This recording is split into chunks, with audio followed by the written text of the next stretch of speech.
Hello guys! For today's video ay celebrate namin ang birthday ng aming nanay. So late celebration na nga ito kasi nung birthday niya wala kami, nasa Mindoro. Kaya lumuwas kami ngayon ng Mindoro. So dito namin celebrate sa Villa Leonora Resort. At dito namin natagpuan ito sa San Jose del Monte, Bulacan sa lugar ng aming nanay. So ito yung lugar na niya, makikita nyo dyan, tabi ng gasolinahan yan. At ito ang nakita namin sa Facebook. So ito yung private resort na nakuha namin.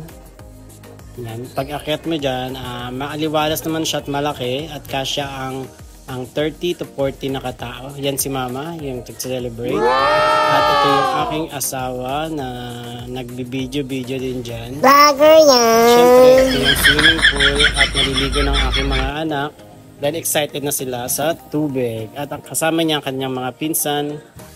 At ito nga yung venue namin guys. At makikita nyo dyan may mga lamesa. At meron din kaming syempre mga baon namin pagkain na in-order namin sa Mateo's Food House. Na matatagpuan lang dito sa San Jose del Monte, Bulacan. At ayan guys, makikita nyo may pakaraoke din na magagamit namin ng 6 hours dito sa pag-arkila namin ng resort na ito. So, syempre, meron din kasamang isang kwarto. Yan, dyan si mama, kausap niya si papa. Si papa ang nag-sponsor ng aming resort. At may, makikita niyo sa loob ng kwarto, may dalawang queen size bed at may aircon syempre. So, ito yung kusina ng kwarto at yung kubeta. At syempre, may pasalamin at may TV. So, yun nga lang, wala siyang fridge na para paglagyan namin ng aming mga inumin. So, ito nga guys, dahil alas 12 na ng tanghali, kailangan na namin kumain dahil gutom na kami. At chibugan time na. At syempre bago kumain, picture muna kay mama, ang mga apo at ang mga anak. So ito nga yung aming mga pagkain na in-order ko sa Mateo's Food Delivery. So dalawang pagkain nga pala yan guys. Yung isang pinag-orderan ng aking pamangkin na hindi ko alam ang pangalan. So doon sa pinag-orderan ko sa Mateo's Food Delivery, may kasama niya dyan ang pansit, palabok, chicken roll, chicken cordon bleu, at lumpia. Saka may kasamang isang 1.5 ko. Actually guys, second time ko nang umorder dito sa Mateo's Food Delivery. Yung unang inorderan ko, yung birthday din ng aking nanay nung nakaraang taon. So masarap naman yung foods nila, kaya napa-order ulit ako. So ito yung Facebook nila guys kung gusto nyong umorder. Baka naman dyan!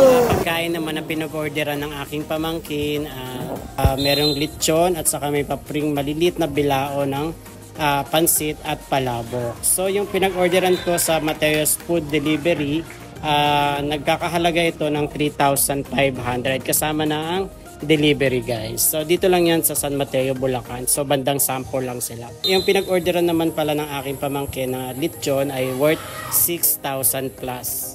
So kasama na din yung isang medium size na lechon. Masarap din naman siya kaya okay din. Marami kami nakain dito guys. So inaantay pa namin dito yung mga iba namin mga kamag-anak. So darating sila tita at tito at aming mga ibang pinsan at pamangkin.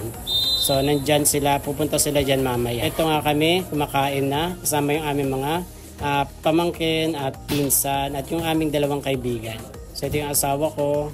At syempre ako video pa. Ito si mama busy sa pagkain.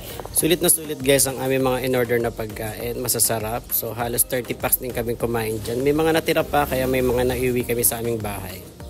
Syempre pagkatapos niyan ay swimming time na.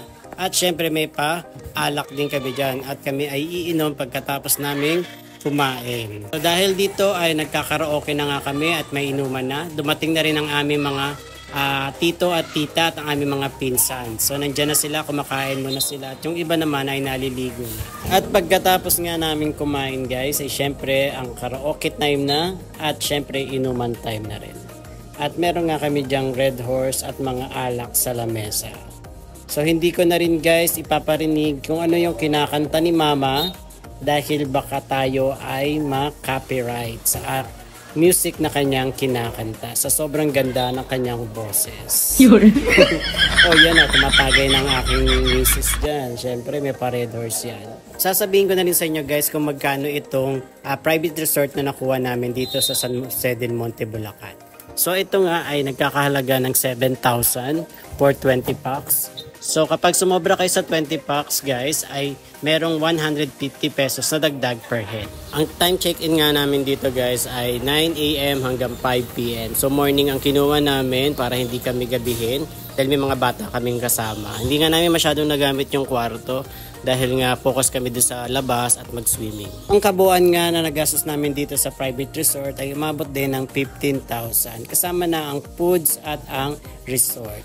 At ito na nga guys, nag-enjoy ng aking mga anak at ang aking mga pamangkin sa swimming pool. Kaya hanggang dito na lang guys. Bye-bye!